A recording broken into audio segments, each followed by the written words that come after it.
I'm standing on the Bendrick Rocks, near Barry, on the South Wales coast. With me is local historian, Mr. George Thomas.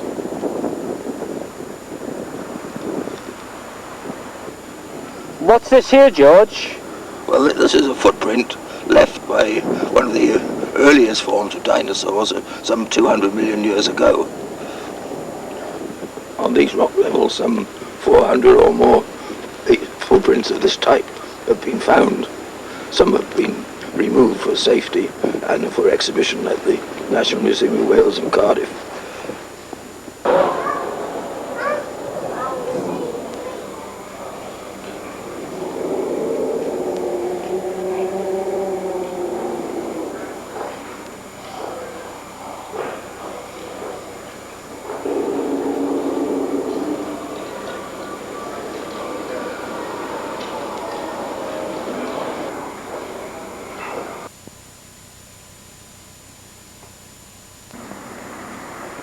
Our journey begins at Penarth, a Victorian seaside town 5 miles from Cardiff city centre. Today it has a population of around 25,000, including many retired people and commuters to the capital. It has many fine buildings, including the library, which opened in 1904.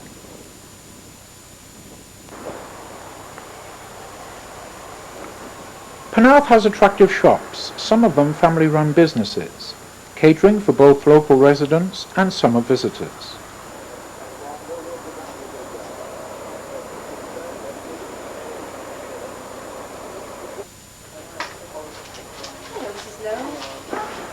Turner House is an art gallery dating from 1888. Penarth expanded as a town with the arrival of the railway in 1878. After an absence of many years, a steam hauled special ran from Cardiff to Penarth on the 27th of October 1991 as part of the Taffvale Railway 150th anniversary celebrations. It is seen here climbing the steep 1 in 40 bank from Penarth Dock station.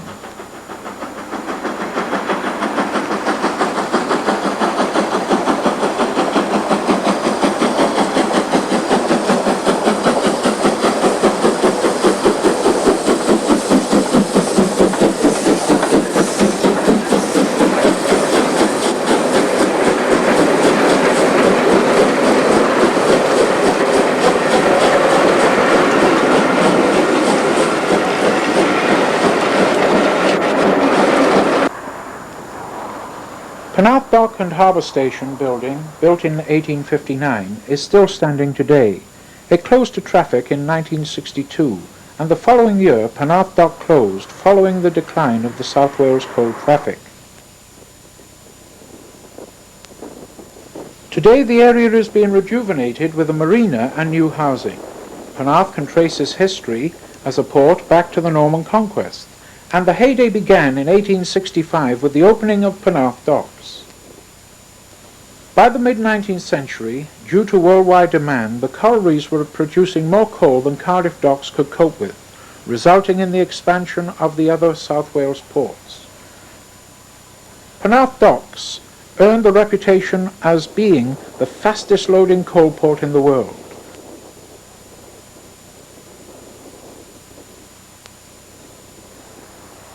Penarth also has a history of boat building, and I'm calling in at Keel Hold to visit Roger Hall.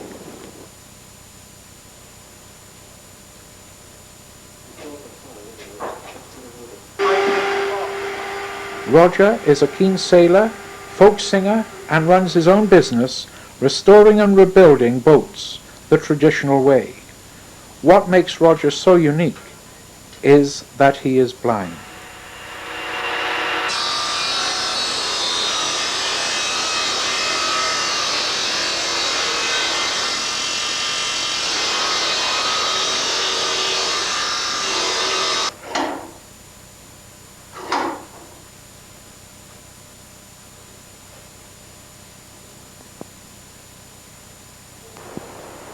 The old Coast Guard station stands in Marine Parade. The adjoining row of cottages provided a home for the Coast Guard workers. The mansions in this area are elegant and would have been occupied by ship captains and other well-to-do gentry.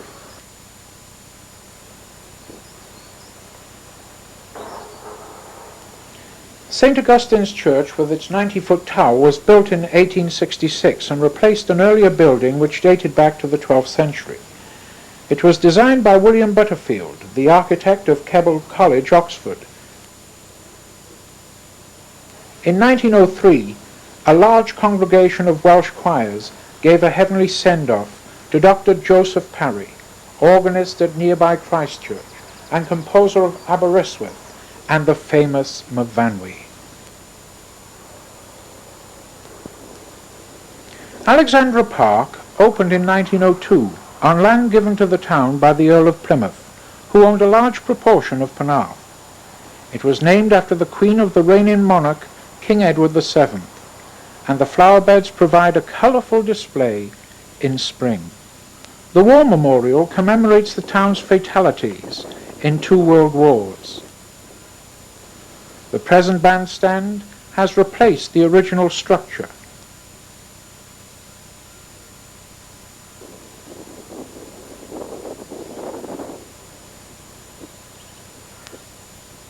The ornamental pond provides a home to goldfish and water lilies, whilst the aviary is a pleasant place to stop and listen to the birds singing.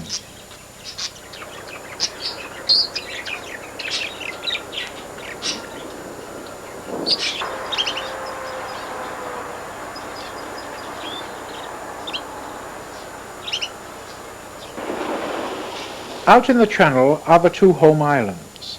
The nearest is Flatholm, with its 100-foot lighthouse, ruined buildings and fortifications.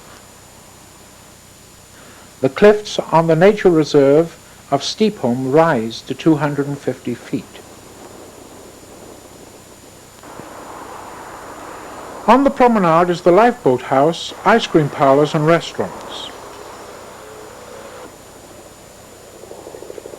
The inn at the deep end now occupies the old swimming baths built in 1884. With tides of up to 50 feet, the Bristol Channel has the 2nd highest tidal range in the world and is busy with shipping both large and small. 100 years ago, Penarth was nicknamed Donkey Island, when the beach was busy giving children donkey rides. In 1994, Penarth Pier celebrated its centenary.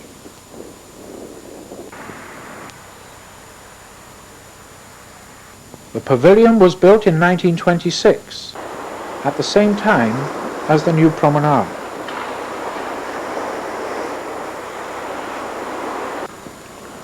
This is one of only 4 promenade piers in Wales and was the departure point for P&A Campbell's White Funnel fleet of paddle steamers. Today's passengers are boarding Waverley for a cruise along the coast.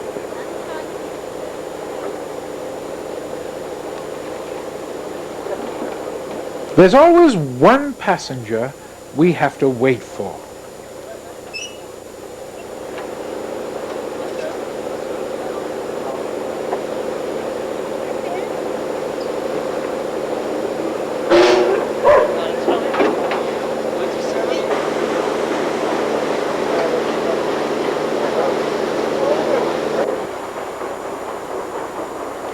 Waverley is the last surviving seagoing paddle steamer and normally visits the Bristol Channel twice a year as part of a tour around Britain. In midsummer, she sails on her home territory, the Clyde.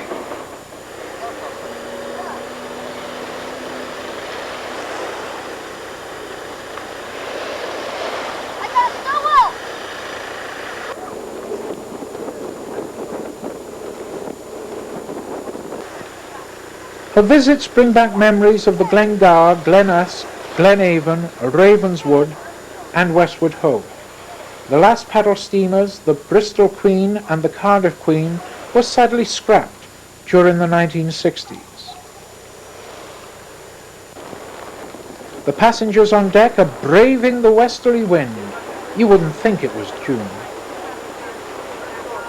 Waverley was saved from the breaker's yard in 1974 when she was purchased for £1 by by the Paddle Steamer Preservation Society.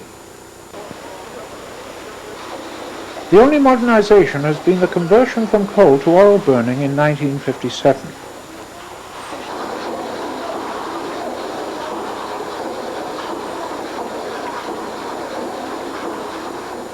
She was the last of the Clyde paddlers built by A&J Inglis. When she sailed on a maiden voyage in 1947, she was the third ship to have carried the name Waverley. She has a comfortable indoor lounge, as well as a restaurant and bar. Later in the summer, cruises will be undertaken by Balmoral, an ex-Isle of Wight ferry which joined the Campbell's fleet in 1969. She is now owned by the Paddle Steamer Preservation Society, and it is hoped that sufficient funds will be raised to keep both vessels sailing in the Bristol Channel for many years to come.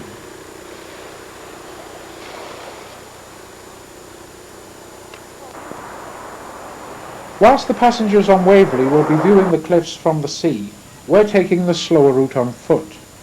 The cliff walk from Penarth Esplanade has brought us up the hill and past the miniature golf course. We can look back at Penarth in the distance and leave behind the built-up area as we enter the cliff-top woodland and breathe the refreshing sea air.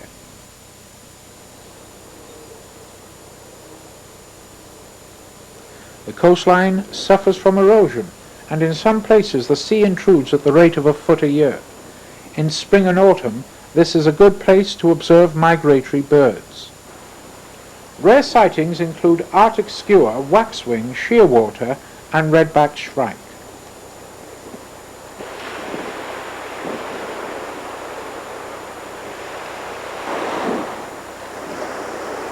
At Lavernock Point we have our first opportunity to descend to the beach and study at close quarters the undulating limestone cliffs.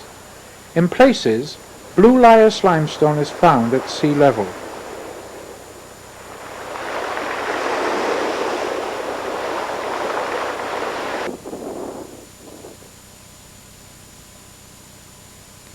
On the hill above, outside the church, is a plaque commemorating the first radio signal sent across water in 1897, when George Kemp received the message, "Are you ready?" from Marconi on Flatholm. The small parish church was restored in 1852 and is dedicated to St. Lawrence.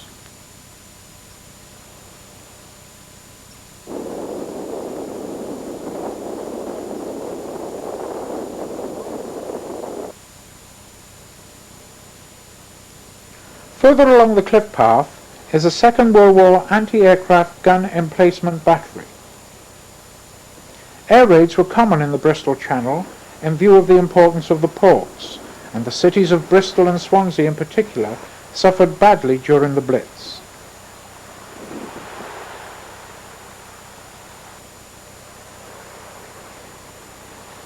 Sheltered from the wind is St. Mary's Well Bay, more commonly known as Lavernock Beach.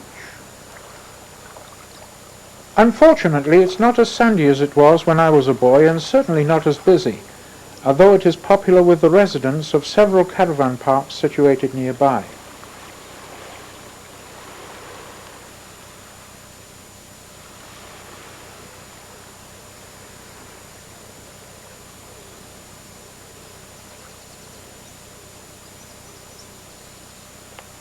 From Lavernock we are leaving the coast for a while to explore inland. The lane passes under the disused Penarth to Barry railway line, where schoolboys used to catch the train home from the beach at Lavernock Halt, and brings us to Cosmoston medieval village. As a result of excavations carried out by Glamorgan Gwent Archaeological Trust in 1982, the remains of 13th and 14th century stone buildings were discovered. The origins of the village of Cosmoston go back to the late 11th century, when the Norman Baron Robert Fitzhammond invaded the Vale of Glamorgan.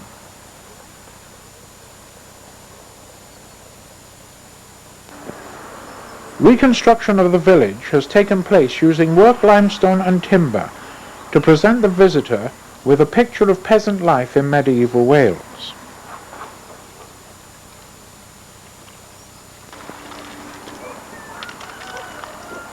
Old Jake lives down the road and has only got one leg, so I'll tell you his little tale later. Hourly guided tours are given by one of the village's residents who describes each building and tells interesting tales of the village and the lives of its occupants. That chicken doesn't shut up. Now, we've also got here his plough. It's very unusual. So it's a bit like a walking compost heap he was.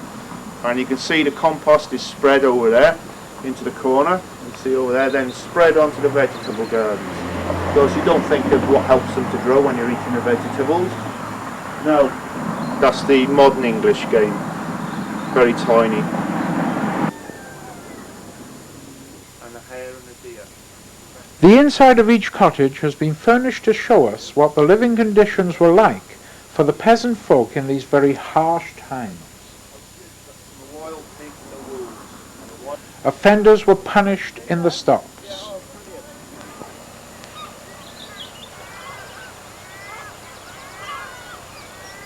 The bakehouse has 2 ovens, which were used for baking bread, smoking fish and meat, and drying grain.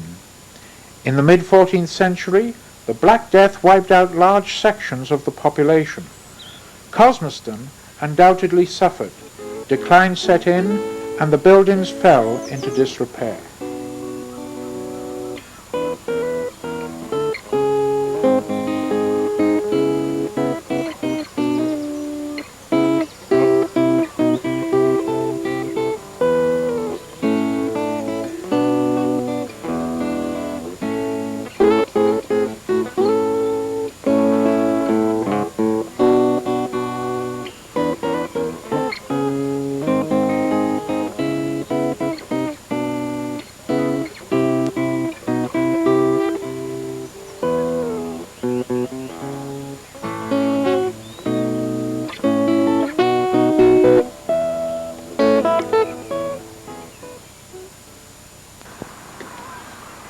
The medieval village forms part of the Cosmoston Lakes Country Park, and the Visitors Centre opened in 1990. The displays provide information on the history, geology, ecology, botany and wildlife of the park's 200 acres.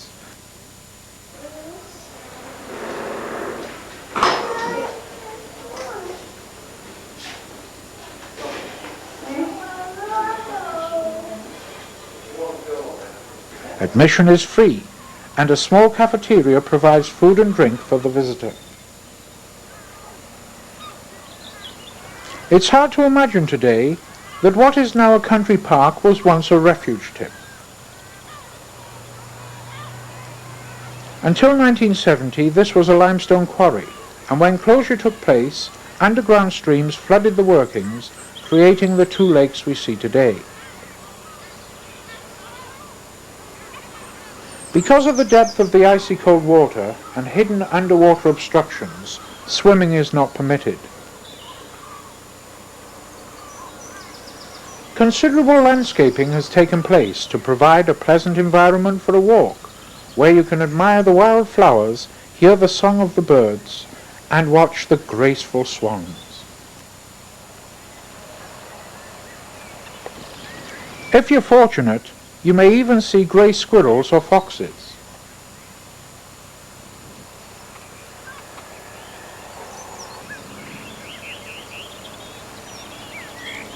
The eastern lake is used for water sports, and over 2 miles of bridleway provide horse riding in a traffic-free environment.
A 2-mile walk inland from Cosmoston will take us towards the village of Dinas Powys, divided in half by the Cardiff to Barry railway line. Only the platforms remain, as the original station buildings, goods yard and brickwork sidings have been demolished. It's a pleasant walk up Harry's Path, past the Manx, formerly a farmhouse, to the Wesleyan Methodist Church, built in 1903. It backs onto the common where a Romano-British farmstead and a Bronze Age burial mound have been excavated. It has a children's play area, rugby and cricket pitches. From here we can descend to the old village. The parish hall, opened in 1907, is used for plays, concerts, special events and by the local community council. In the centre of the village is the triangle of land known as the Tuin, with its stone-enclosed sward and war memorial. The village has 3 ancient inns. The 3 horseshoes and the cross keys adjoin one another and date from the early 18th century.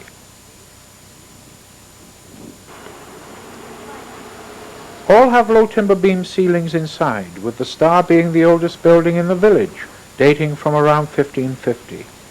It was originally the home of a Tudor farmer, and probably converted to an inn when the adjoining premises, the old court, opened and provided accommodation and food for the judges.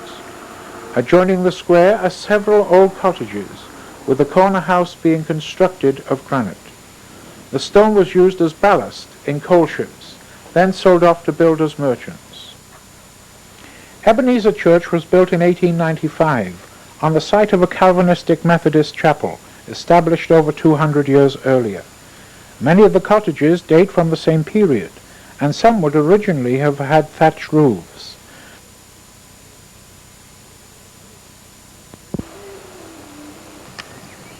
Dinas Powys Golf Course is probably the most scenic in the Vale, and dates from the First World War, after farming ceased at High Walls.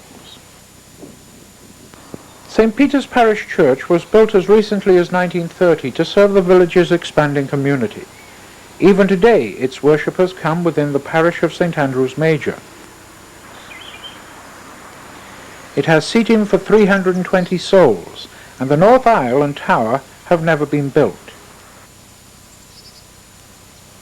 On the hill above is the remains of Dinas Powys Castle, in the ownership and care of the Dinas Powys Civic Trust.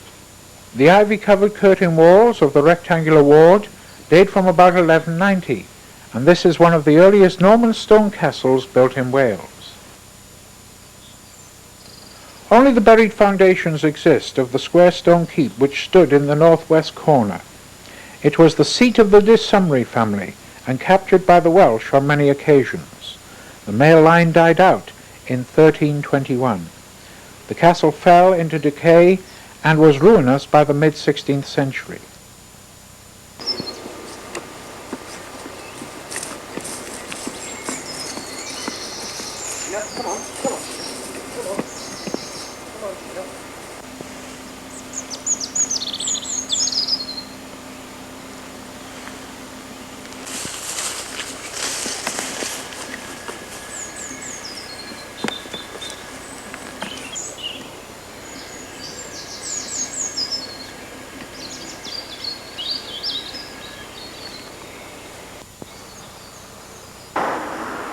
The manorial records show that the mill was either built or rebuilt in 1426 at the cost of £8 6 shillings and a halfpenny. Mill house is mostly rebuilt, but does contain part of the old mill in its structure.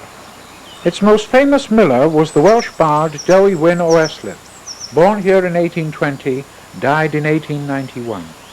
Milling ceased in the 1930s and the mill leat dried up, leaving the Cadoxton River to flow along its natural course under the old stone bridge.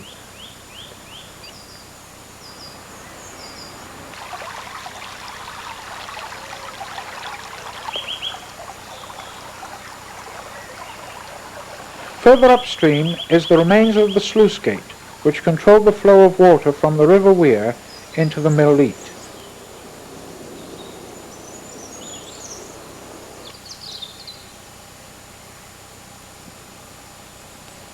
There are many enjoyable walks in the area, with guided ones taking place weekly, during early summer evenings.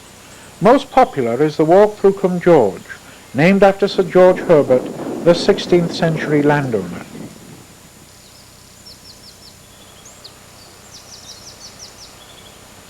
At the top of the cwm is a high rock face and the woodland of Coed Clwyd Gwyn.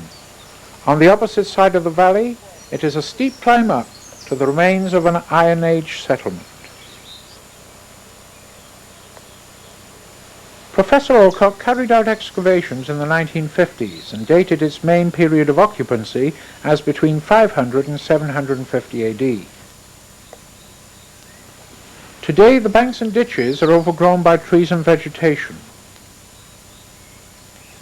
One story tells how its last occupier, Ystyn ap Gwyrgan, provided us with the name of Dinas Powys, in honour of his wife Dennis, daughter of the Prince of Powys, but this is discounted by historians. Today Dinas means city, but the original Welsh word meant stronghold or fortress.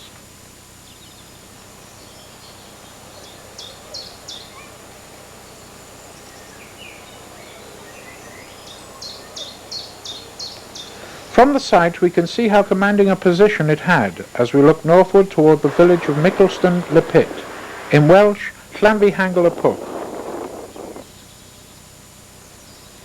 The small cruciform 14th century parish church is dedicated to St. Michael and All Angels. Its saddleback roof and tower are commonplace in the Vale's early parish churches.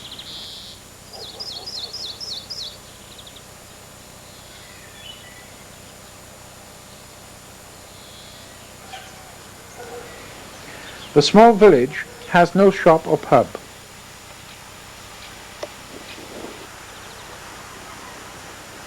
The Cadoxton River flows through the lakes of the Cortorella Basin. The name means Court of Raleigh, after the de Raleigh family who held the manor of Mickleston le Pit from the 13th to the 15th century.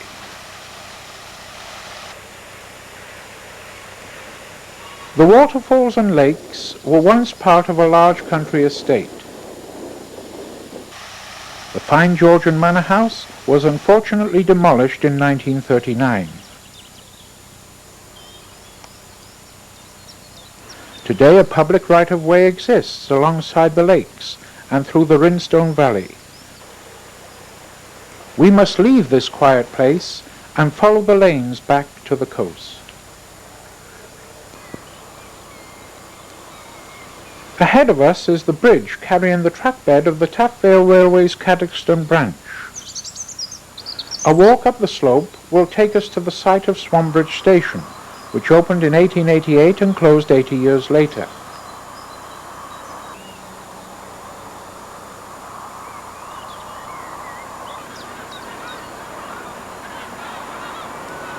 A pleasant walk can be made along the trackbed, but we must return to the lane and make for the sea.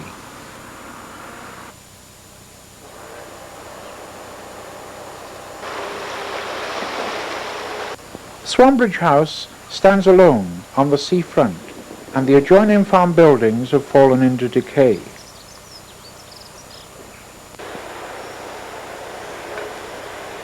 At low tide it is possible to cross the causeway from Swanbridge to Sully Island, but many lives have been lost trying to race the tide. The island is a third of a mile in length, 100 yards wide, and rises to a height of 53 feet.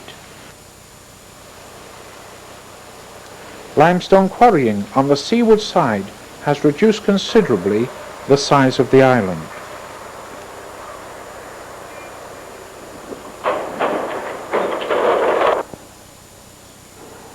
From Sully Island we've travelled the short way to the village founded by the Norman de Sully family.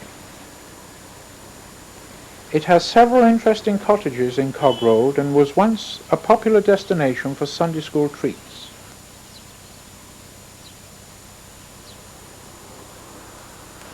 All trace of the Taffvale Railway Sully station has gone, and the goods yard is now the car park for the village's solitary inn. Behind the tavern is the parish church, which dates from the 13th century. It's dedicated to St. John the Baptist, probably by the de Sully family, who are said to have belonged to the medieval order of the Knights Hospitallers of St. John of Jerusalem, who regarded St. John the Baptist as their patron saint.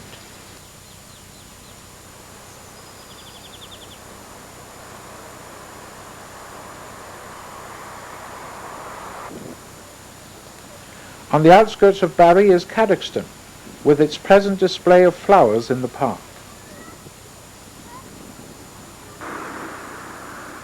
The west tower and saddleback roof of the parish church date from the 15th century, and considerable restoration took place in 1885. It is dedicated to St. Cadwch in Welsh, a 6th century saint who founded the celebrated monastery at Llancarvan.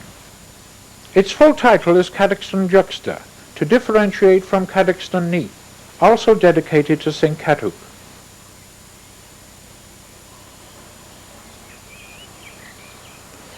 Although the visitor today will see Cadoxton purely as a suburb of Barry, it was until the 19th century a small village, and the narrow streets surrounding the church and the green are still known as the Old Village.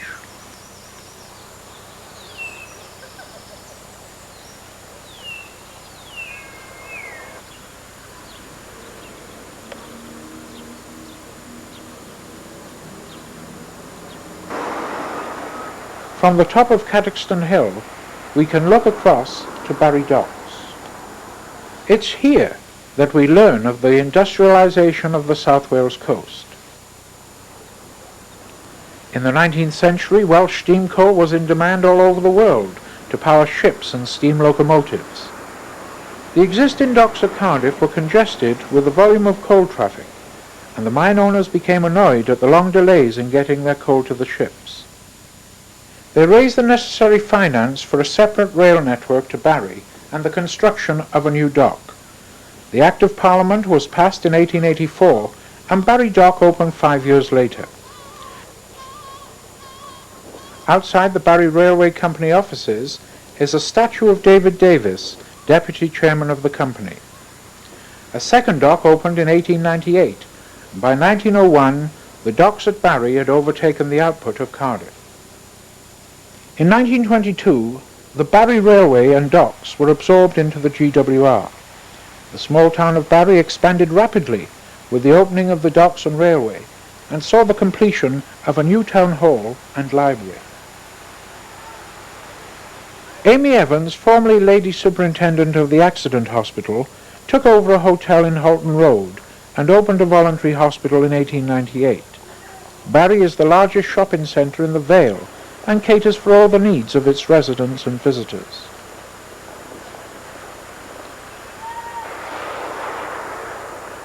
To the west of the town centre is the old medieval village, which has been inhabited since the 12th century.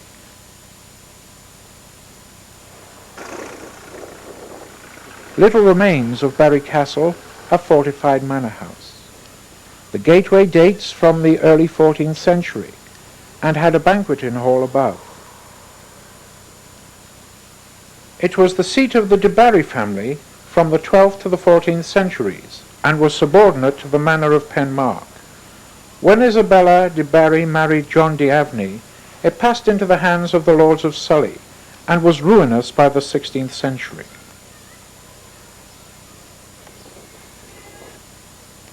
Below the castle is Romley Park and the Gorseth Circle.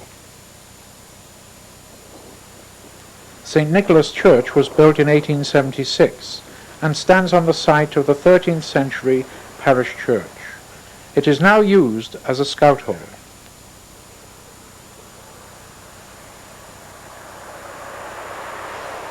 After passing the old police station, we arrive at the Parade Gardens with its pleasant floral display. This is the site of the original port of Barry, dating back to Roman times. Across the water is Barry Island, which really was an island until the causeway was built in 1896. This brought the railway, and tourism had arrived. Its heyday was the 1920s, when it became a popular venue for wits and treats and was chock-a-block during Miners' Fortnight.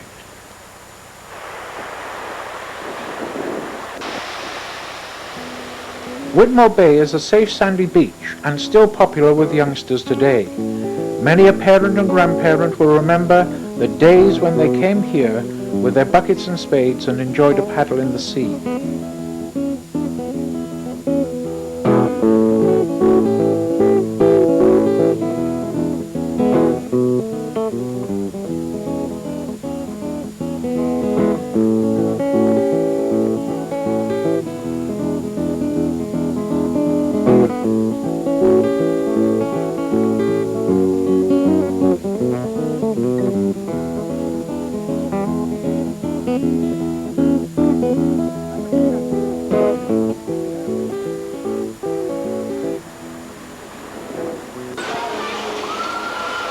Even better is the evening when families can enjoy all the fun of the fair.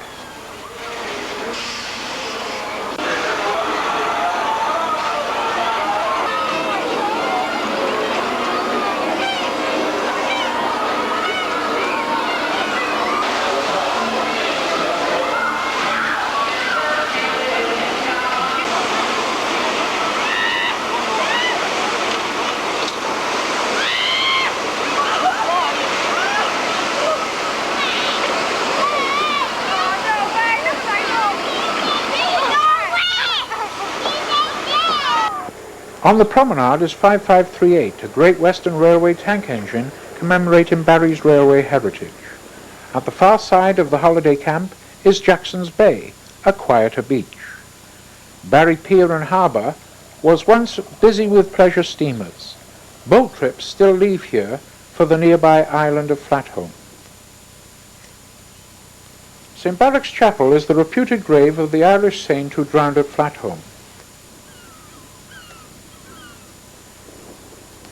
Back at Parade Gardens, we're taking the footpath for the coastal walk. Ahead of us is Watchhouse Bay.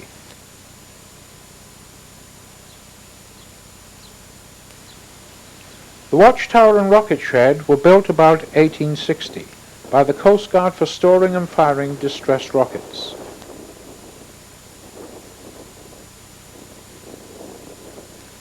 Above the beach is Colnap Farm, over 400 years old.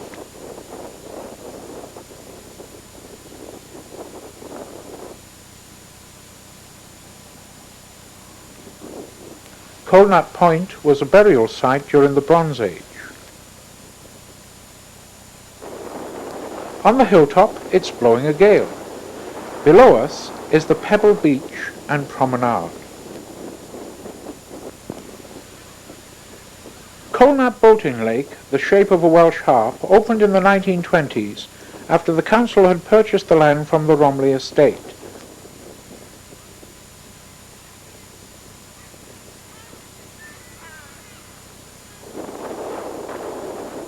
Ascending the cliff path at Glannymore, Welsh for Seabank, we can stop and view the foundations of a large Roman building, discovered in 1960 and excavated by local archaeologist Howard Thomas in 1980. It was built around 290 AD and occupied for about 60 years. It comprised of 22 rooms and cellars around a central courtyard and was probably used as a store. From the top of the Bull Cliff, we have excellent views back over the Knapp and Barry.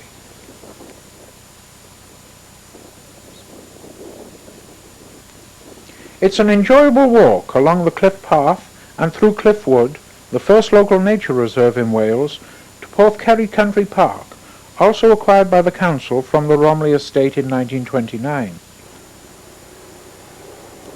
Above the golf course is the viaduct carrying the Vale of Glamorgan railway line, now only used by freight trains. It has 13 arches which rise in the centre to a height of 110 feet. The line opened in 1897, operated by the Barry Railway Company, and connected Barry with Bridgend. Within days, disaster struck when one of the piers slipped, and it was 2 years before the viaduct reopened to traffic. In 1922, it was absorbed by the GWR and closed to passengers in 1964. In the park is Cliffwood Cottage, built on the site of a 16th century cottage and once owned by the local witch. This is the site of an old mill, now under restoration.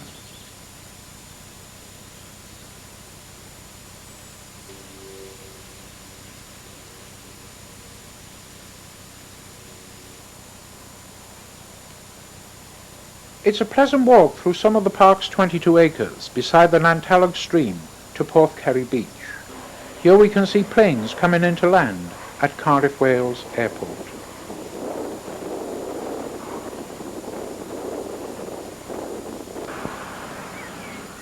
The international airport is situated at Roos and over the past 30 years or so has seen considerable expansion and modernisation.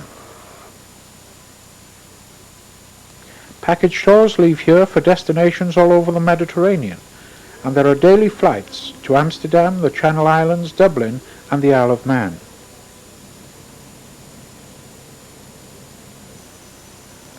The runway has been extended to accommodate transatlantic jets. It's also the home of the local flying club, where novices can learn to fly. A short distance away is the Wales Aircraft Museum, open daily to visitors during the summer months. All the planes are post-war, and the early series Vickers-Viscount airliner is in her Cambrian colours. Alongside the single-seat fighter jet Lightning stands a two-seat Hunting Percival jet Provost, an RAF training jet. There's a Dassault Mystère single-seat fighter, a Lockheed T-33A two-seat trainer, and a Gloucester Meteor two-seat night fighter. The Seahawk was a naval fighter bomber, and the Vickers Varsity a multi-purpose aircrew trainer. The Hawker Siddeley Buccaneers are still in RAF service today, and featured in the Gulf War. The Ferry Gannet AEW-3 is one of 44 built for the Royal Navy. The de Havilland Sea Vixen was an all-weather jet fighter, and the heaviest aircraft in naval use at the time. In BEA colours is an 800 series Vickers-Viscount 70-seat medium-range airliner. The English Electric Canberra was Britain's first jet bomber, whilst the Hawker Hunter was Britain's most successful post-war fighter. The Hunter still sees active use around the world, whilst in Britain it features in the RAF aerobatic teams.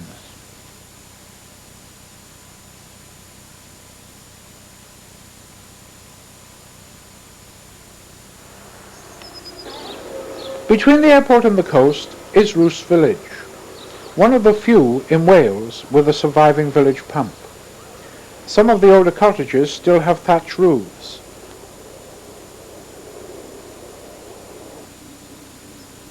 From the village we head back to the coast towards Roos Point.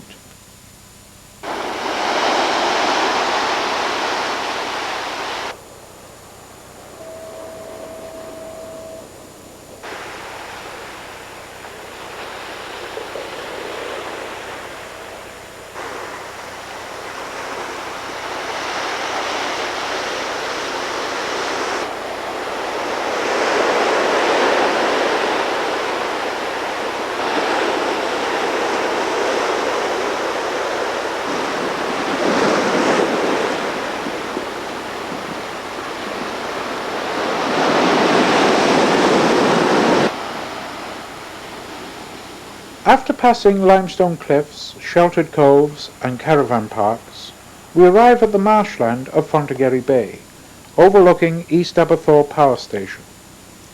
This was once a flourishing port, prior to the construction of the cement works and power stations.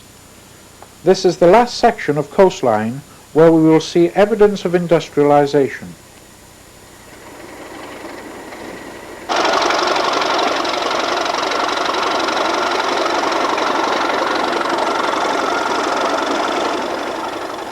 A train is leaving on the Vale of Glamorgan railway line for its next supply of coal from the South Wales Valley sole surviving pit to provide fuel for the power stations.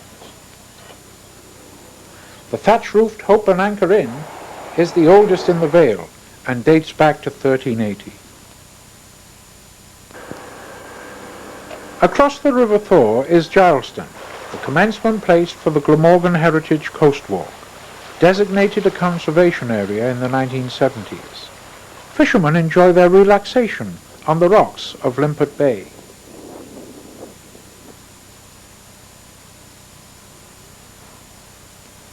A climb up a cliff path takes us to Summerhouse Point and the Sea-Watch Centre, formerly a Coast Guard lookout tower.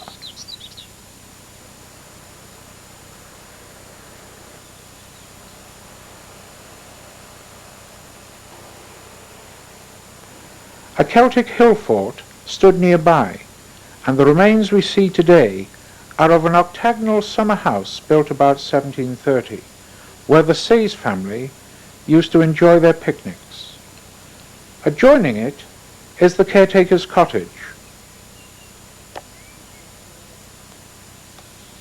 A walk through the woodland leads inland to the village of Boverton, founded as a farming community in the 11th century by Robert Fitzhamon. The inn is known as the Boverton Castle, but the ivy-covered ruin opposite was in fact a fortified Tudor manor house, Boverton Place.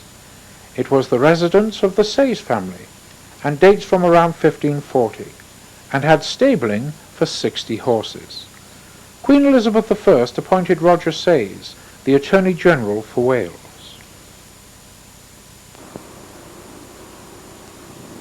Adjoining Boverton is Llantwit Major, in Welsh Llanilftyd Fawr, which means the great church of St. Ilftyd. He was one of the Celtic missionary saints from Brittany, who set up a monastery here about 500 AD. The parish church beside the Ogny Brook is dedicated to him. Stories tell of how great a teacher he was, and how the monastery developed into the first British university, with such eminent pupils as St. David, St. Samson, Taliesin the Bard, and Gildas the Historian. When the Normans arrived, they incorporated the Celtic sanctuary into the parish church around 1100, with the arched south doorway being one of the few remains from this period. It is in fact two churches, joined by a central tower which was built around 1200. The western church is the oldest, but was completely rebuilt in the 15th century.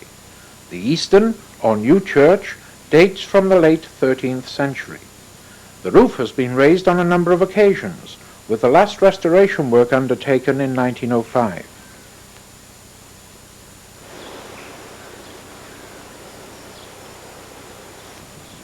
The ruins are the remains of the Galilee Chapel, which dated from the 13th century, and may have been a place of pilgrimage in medieval times.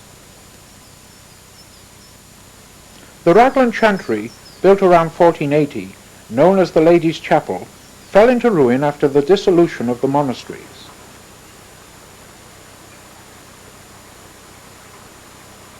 A German bomb fell in 1940, demolishing the smithy, and blew out the windows of the south side of the church.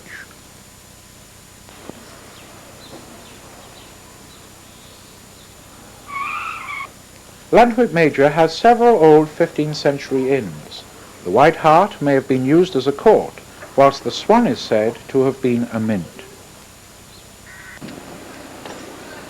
The building of the town hall is in some quarters attributed to Gilbert de Clare, Lord of Glamorgan, in 1295.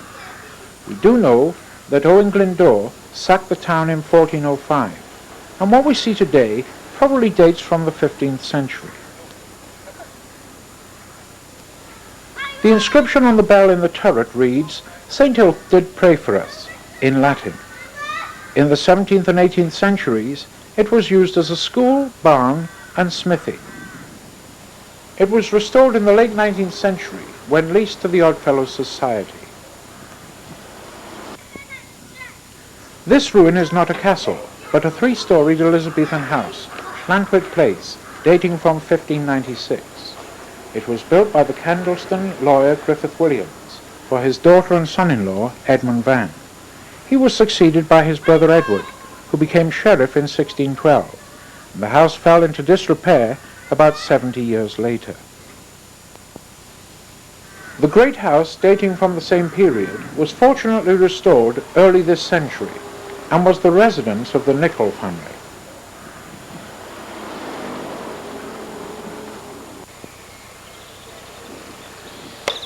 Opposite Hillhead Cottages is the gatehouse, all that remains of a range of farm and domestic buildings. It dates from the 13th century and was the grange of Tewkesbury Abbey. The columbarium, or dovecot, dates from the same period.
A walk of about a mile from the town has brought us through a nature reserve and down the Colehoo Valley to the beach.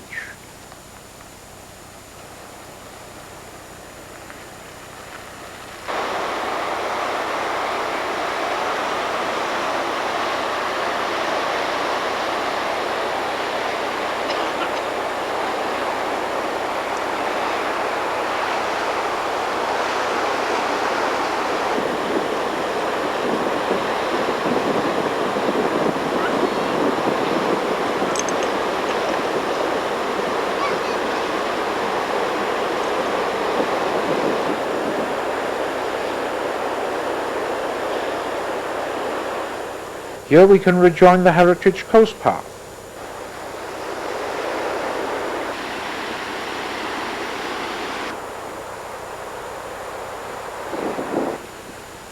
Dim Hole or Dry Valley was formed at the end of the last ice age.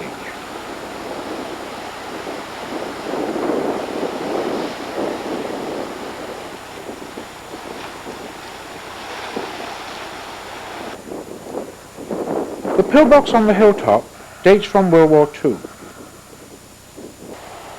This coastline was very popular with smugglers, and at Reynard's Cave, beside the sheltered Tresullian Bay, there are stories of pirates being buried up to their necks, awaiting the incoming tide.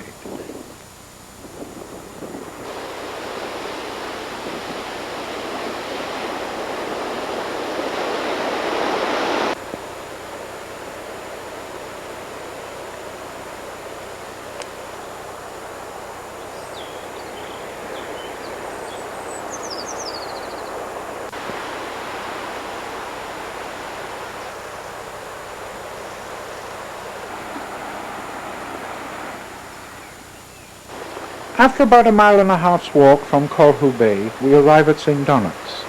This site was purchased by the American newspaper magnate Randall Hearst early this century. In 1962, the International Sixth Formers Atlantic College opened. The double enclosure castle dates from the late 13th century and has been in continuous occupation and modernized several times. Up until the 18th century, it was the residence of the Stradlins, descendants of the first Norman conquerors, and allegedly engaged in smuggling. Below the castle is the parish church.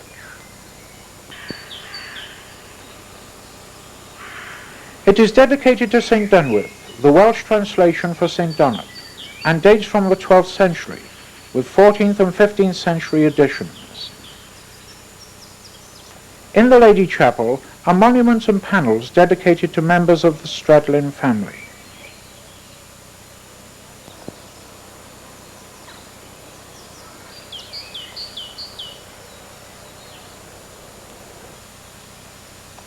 Situated on the opposite side of the valley to the church and castle is an old watchtower. Little is known of its origin, history or purpose, although someone at some time will no doubt connect it to tales of smuggling. The climb up to the top is rewarding, and we have excellent views of St. Donat's Castle and the Heritage Coast.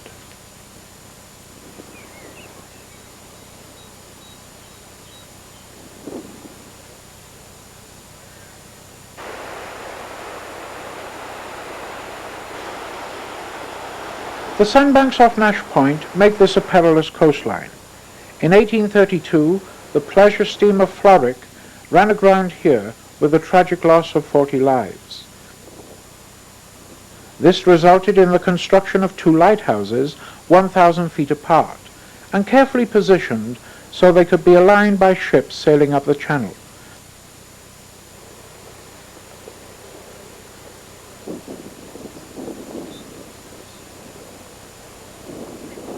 Today only the eastern light remains in use.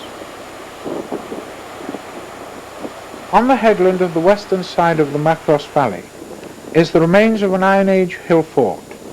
Cliff erosion has reduced the size of the site, but some of the ditches can still be seen.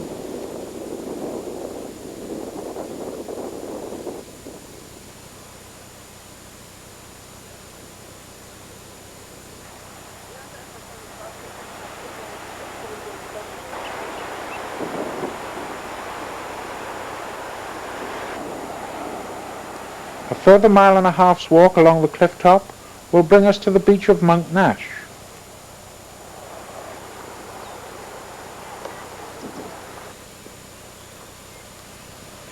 Here the footpath leaves the coast and takes us inland, up Cwm Nash, a secluded valley towards Monk Nash village.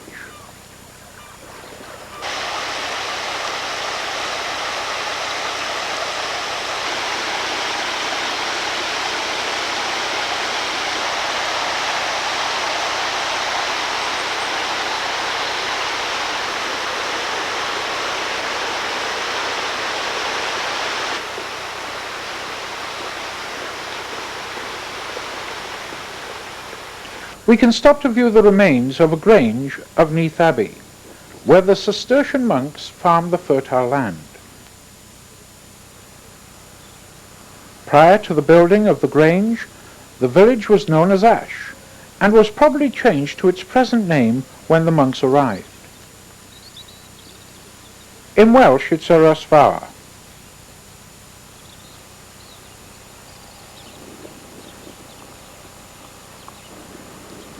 This is a small community with a farm, an old forge, village inn and whitewashed ivy-covered stone cottages.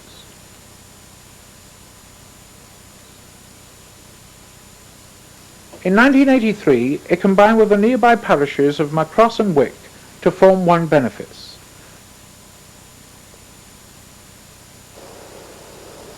The parish church dates from the 12th century and is dedicated to St. Mary. The roof timbers are claimed to come from a shipwrecked galleon of the Spanish Armada, but may even be older.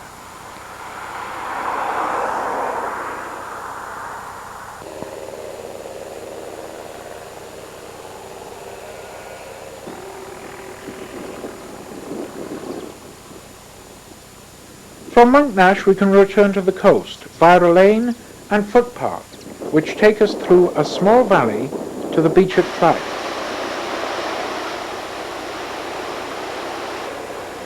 The limestone cliffs here are spectacular and rise to a height of 200 feet.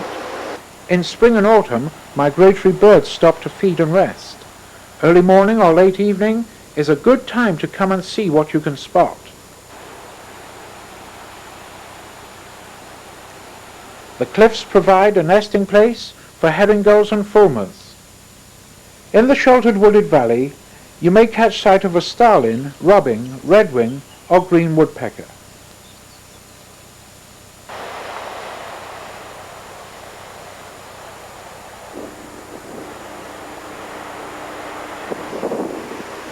Above Temple Bay is the headland of Turnawitch, the Witch's Nose. It overlooks the 56 acres of Dunraven Park, the legendary dwelling place of the Celtic chieftain Caraticus, who withstood the Roman army for 9 years until his capture in AD 90. A Norman castle stood on this site until it was razed to the ground in 1405 by Owen Glyndwr. A Tudor manor house replaced the castle.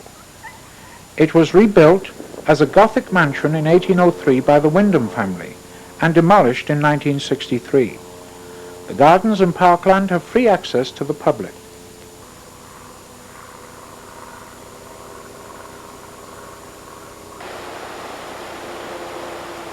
Below us is Dunraven Bay, from where a short walk can be made up the narrow valley to the Heritage Coast Visitors Centre, overlooked by a thatched cottage.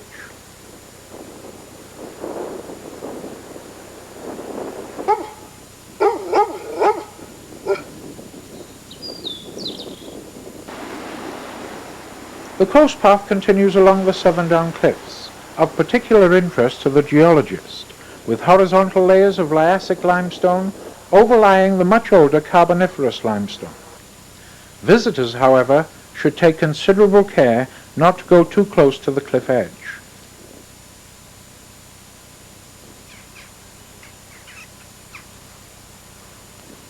After a distance of about a mile, we come to Ogmore by Sea, where the height of the cliffs reduces considerably. Across the estuary of the Ogmore River is Newton Point, the holiday town of Porthcawl, and the sand dunes of Merthyr Mawr.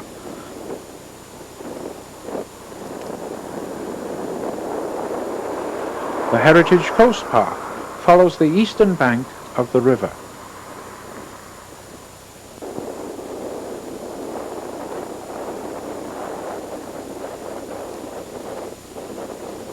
Whilst the view is more attractive to the eye of the layman at high tide, you won't see the ornithologist here until low water, hoping for a sight of wading birds, oyster catchers, curlews, sandlings, dunlings and plovers. The first castle at Ogmore was constructed of timber on a motte early in the 12th century by William de Londres.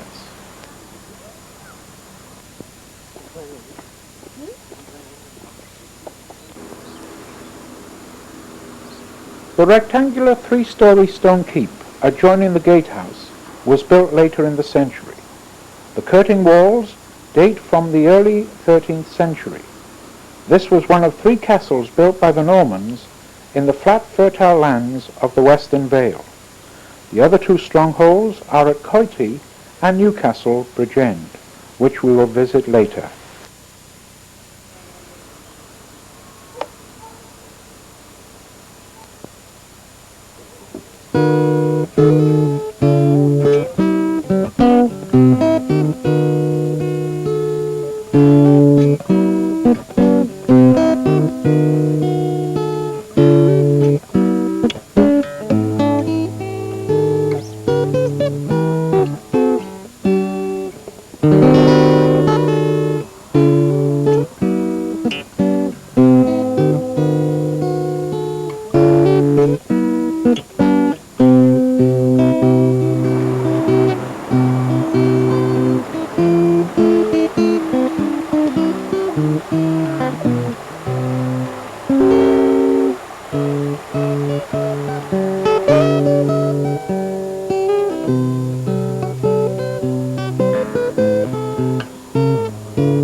further upriver is Ueni, where visitors can watch the craftsman in action in Wales's oldest established pottery, which dates back to 1610.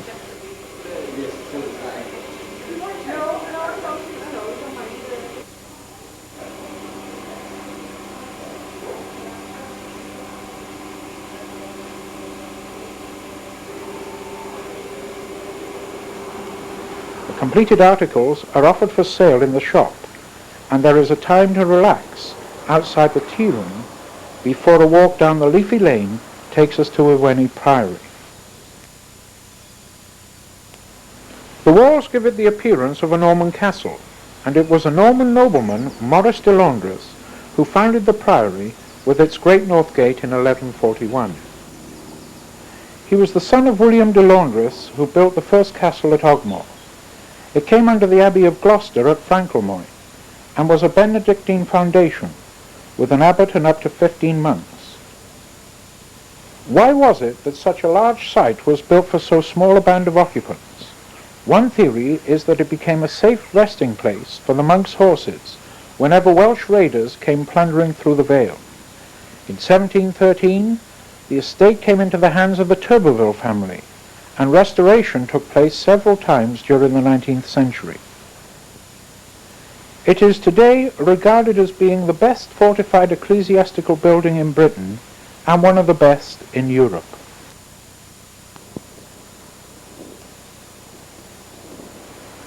Adjoining the priory is the Church of St. Michael and All Angels.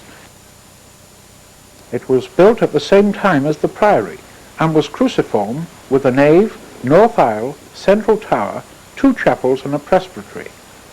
The Norman aisle was widened in Tudor times, and the present north aisle was built in 1895. The north transept and the 2 chapels on either side of the presbytery were demolished at the beginning of the 19th century. The Priory Church of Ueni, together with St. Ilfryd's Llantwit Major, are reckoned to be 2 of the finest in all of Wales.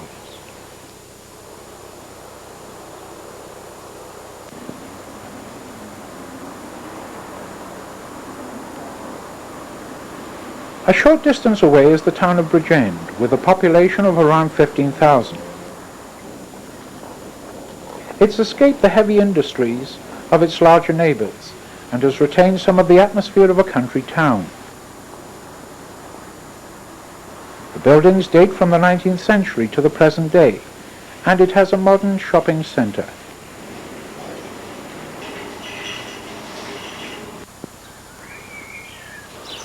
On the hill above the town centre is the new castle of Bridgend, with its decorated 12th century gateway, an unusual feature in Wales. It was built to guard the western bank of the River Ogmore, and there is no trace of the old castle, which may have been sited on the eastern bank. Most of the ruined masonry dates from the 13th century. It had one D-shaped enclosure with a square west tower and keep.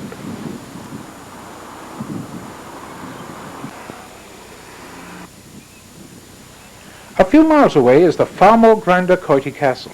It's said to have been given early in the 12th century to the Norman knight Payne de Turberville, one of Robert Fitzhamond's companions, as a dowry when he married Sybil, daughter of a local Welsh lord, but historians are very sceptical of this.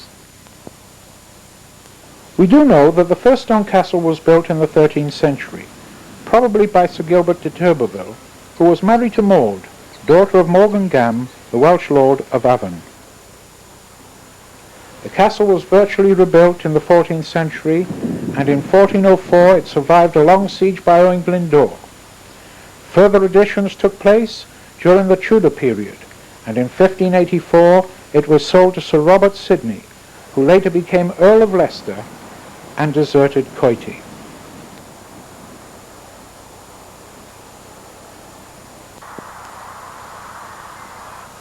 Bridgend was an important town during World War II, and near Island Farm is the remains of a German prisoner of war camp. Stories about escaped prisoners are legendary.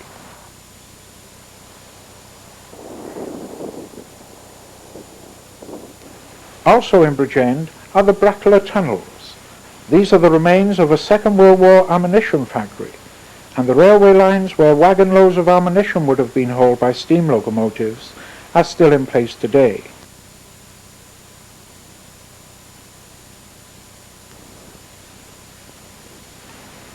Only two of the tunnels survive, 8X1 and 8X2. There were many more, but new housing estates have desecrated and replaced part of Wales's wartime history. How long will it be before the JCBs arrive here and destroy what is left?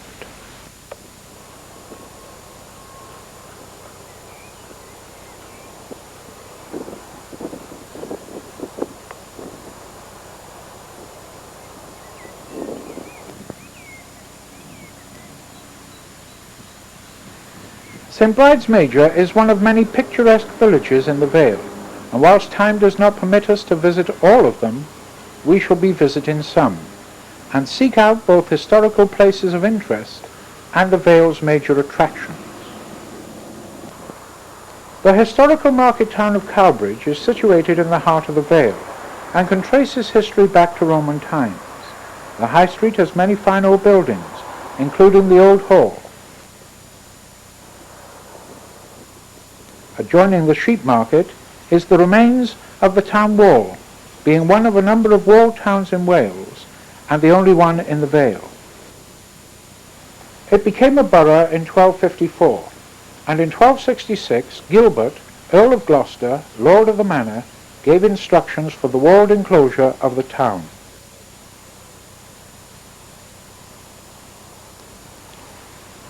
It was entered through 4 gates, of which only the south gate, Portremelon, the mill gate, survives.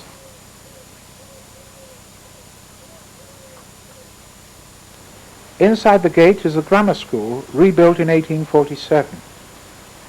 It is on the site of a free school for boys, founded in 1608 by the Stradlins of St Donat's.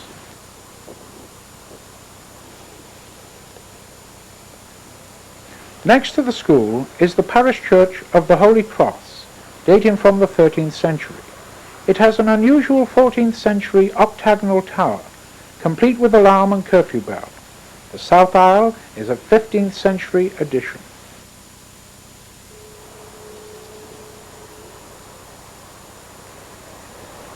In the 18th century, Cowbridge was the home of bookseller Edward Williams, who collected old Welsh manuscripts and legends, and became famous as a poet under his bardic name Iolo Morgannwg. The town hall was built in 1830, incorporating the existing House of Correction, which had closed a year earlier. The cupola and clock were gifts from the Bishop of Llandaff and erected in 1836. Today we can explore inside, as an antique fair and market are being held. The town hall replaced the old Guildhall, which used to stand in the middle of the high street, causing traffic jams.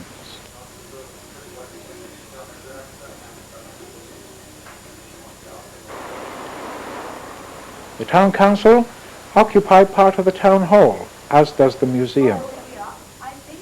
It opened in 1981 and has informative displays on the corridor walls and in the 6 cells.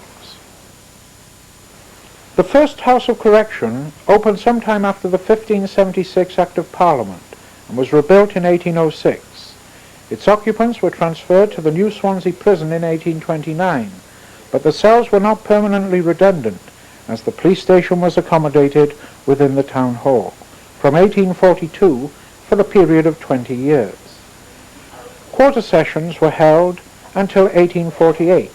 The magistrates' court sat until 1882, when it was transferred to the new police station.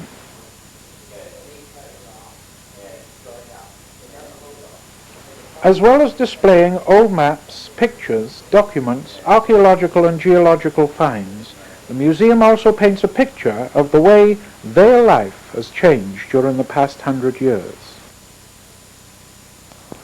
After visiting the town hall cells, it's good to get out into the sunlight again and make our way over the River Thor to the eastern side of town. D. Brown & Sons is on the site of the first printing press in Glamorgan, dating from 1770. The ancient Druid is probably the oldest house in town and may have been a hostel for pilgrims in medieval days.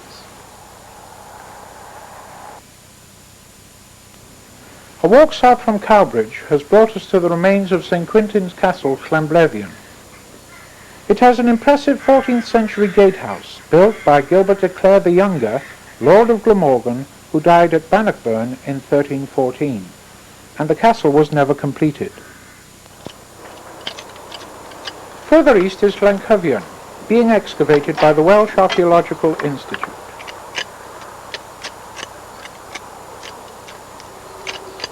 Hello there, I'm Carl Langford of the Welsh Archaeological Institute, and this is Hollybush Farm, and this particular feature was excavated about 3 years ago, and it's actually the site of a lime kiln, corn drying kiln, which was about the 12th, 13th century date.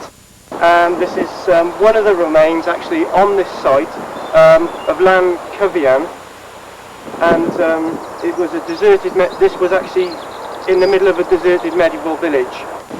Hello there, this is the manor house of Llancyfion, and this is a 13th century wall from about 1272, and these remains, as you can see, are badly deteriorating, and this is one of the only walls actually surviving from the manor house.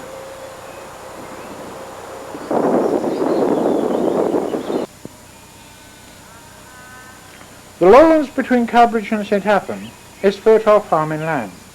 A mile or so to the south of St Hilary, on a small hill above the River Thor, lies Old Beaupre Castle, a fortified manor house. Its origins go back to medieval times, but it was largely rebuilt in Elizabethan days. The gatehouse is a mixture of Gothic Tudor and early Italian architecture.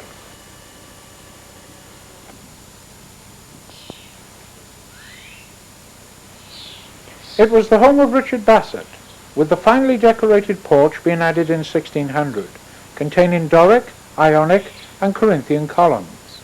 The Bassett crest is displayed on the central panel. Beaupre is a rare example of Renaissance architecture in Wales. Unfortunately, due to failing wealth, the Bassetts were forced to abandon Beaupre before the end of the 17th century. There are effigies and memorials to them at the nearby Norman church of St Hilary.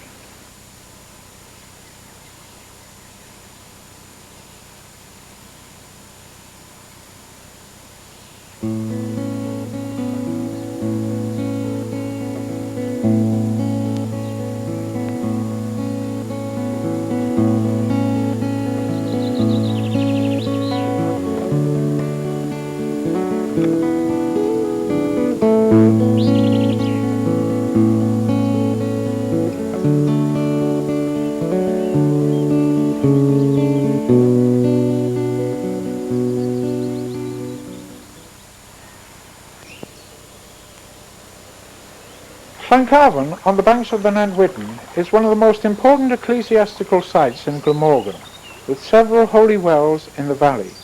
Its importance goes back to the 6th century, when St Cadoc, son of a South Wales prince, founded an abbey here. The present-day church, dedicated to him, dates from the 13th century, but was rebuilt in the 19th century. Today, it's a peaceful village, with attractive gardens decorating the whitewashed cottages, some of them converted from disused chapels.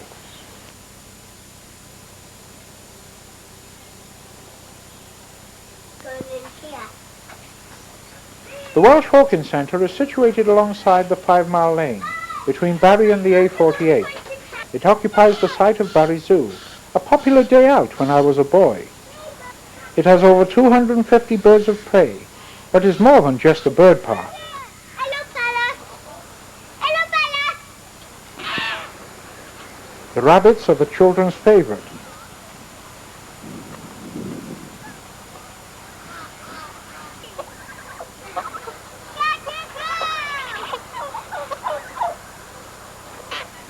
He's not so sure about the geese, though.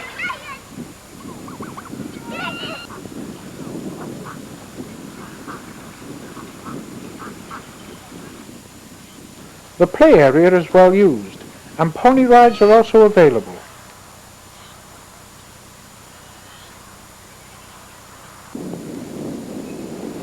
Flying displays take place daily, weather permitting.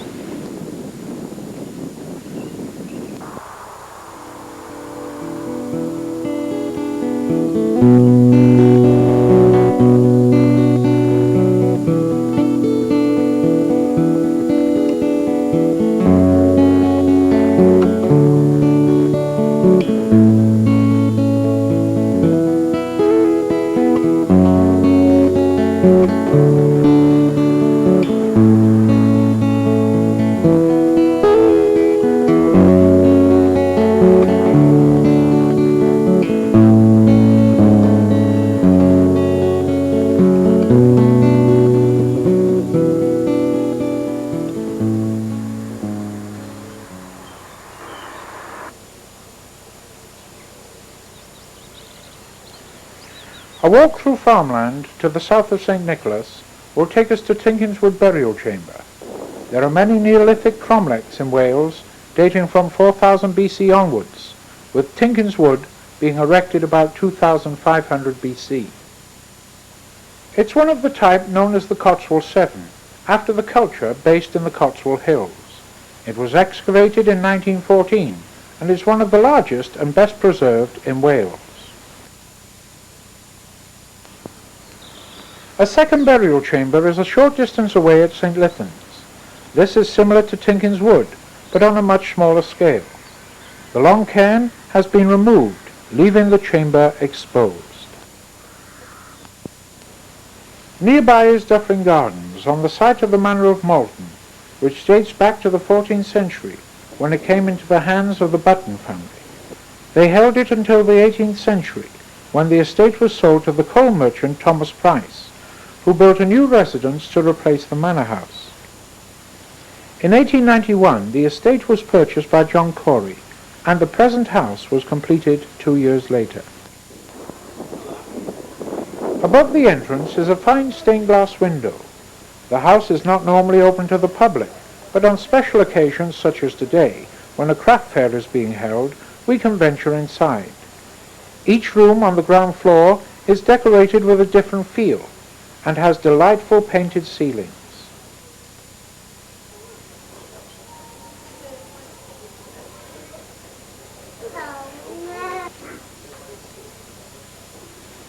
The house is not a turn-of-the-century museum, as it is used for educational courses, functions, and conferences.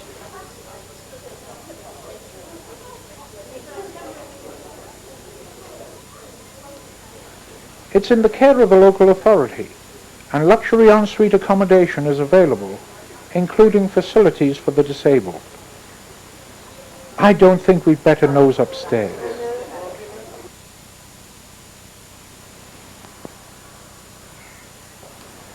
As well as building the present house in 1893, John Corey also employed Thomas Mawson to landscape the grounds with different themes. After he died in 1910, one of his sons, Reginald, a keen horticulturalist, continued with the development of the gardens and travelled to Italy with Mawson, seeking inspiration for the landscaping of Duffling. Corey also sponsored worldwide plant hunting expeditions, resulting in many unusual species finding their way here.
Our final destination in the Vale has brought us to the village of St Fagans, less than 5 miles from Cardiff city centre.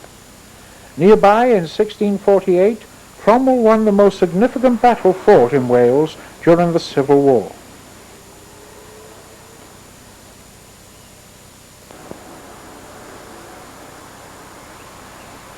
The Folk Museum at St Fagans is designed to represent the life and culture of the people of Wales.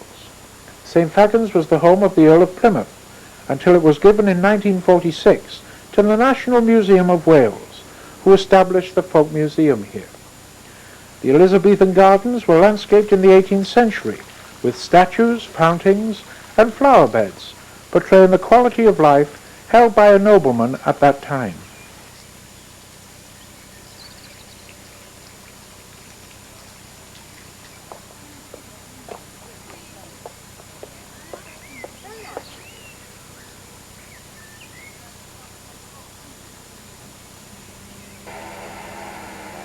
The first castle here was established in the 13th century by the Lasalle family.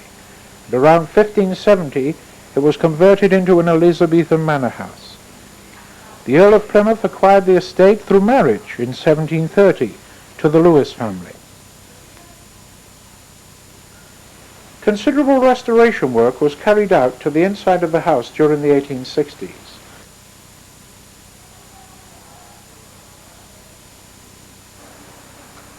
The family bedchamber dates from the 18th century.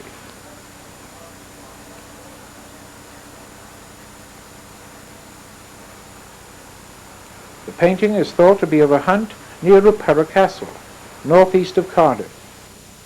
The main bedchamber is furnished in 17th century style, with the original bed and reproduction embroidered bed hangings.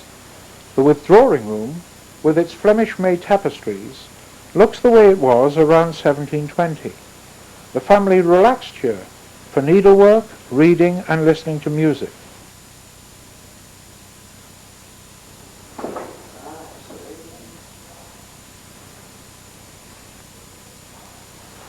The spacious kitchen, with its 2 16th century fireplaces, contains exhibits from the 17th and 18th centuries.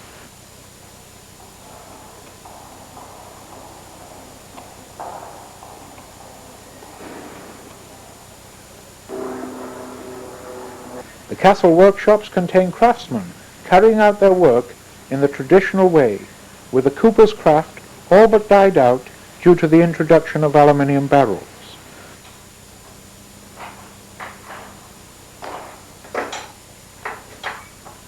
This is certainly not a dead museum, and the visitor can follow the stages of production from raw material to finished article.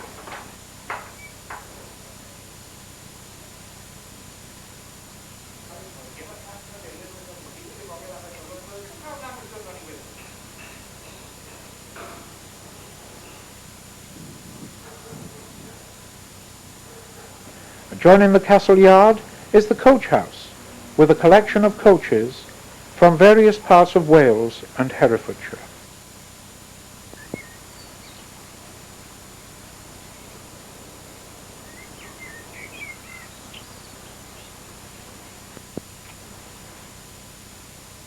Within St Fagans' 100 acres are buildings from all over Wales, which have been dismantled brick by brick, transported and re-erected here, a long and painstaking process.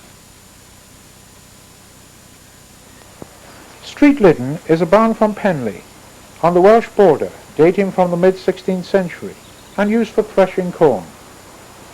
Wales has a tradition of nonconformity, and the Unitarian chapel from Drifach Felindra has a history going back to 1777.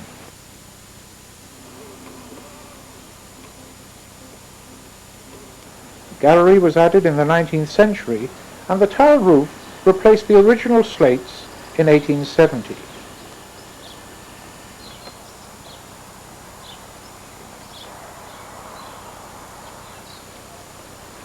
Kennigston is a farmhouse from Llangennet Gower, dating from about 1630.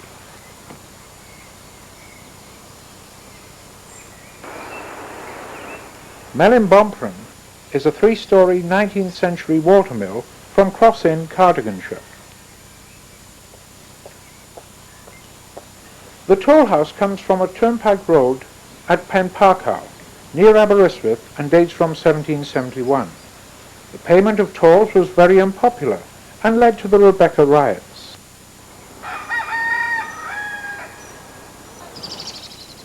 The Derwent Bakehouse is from the same area and was in use for the first quarter of this century.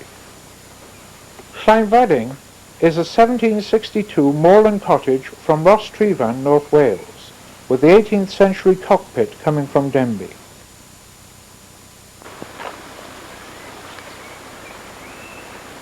We have time for a stroll by the fish ponds, filled with carp, bream and tench, before saying our farewell to the Vale of Glamorgan. There is something here for everyone, and we hope that you will come and visit, partake in its attractions, learn more of its history, and enjoy a stroll through the undulating farmland and along the cliff top, breathing in the fresh Welsh air.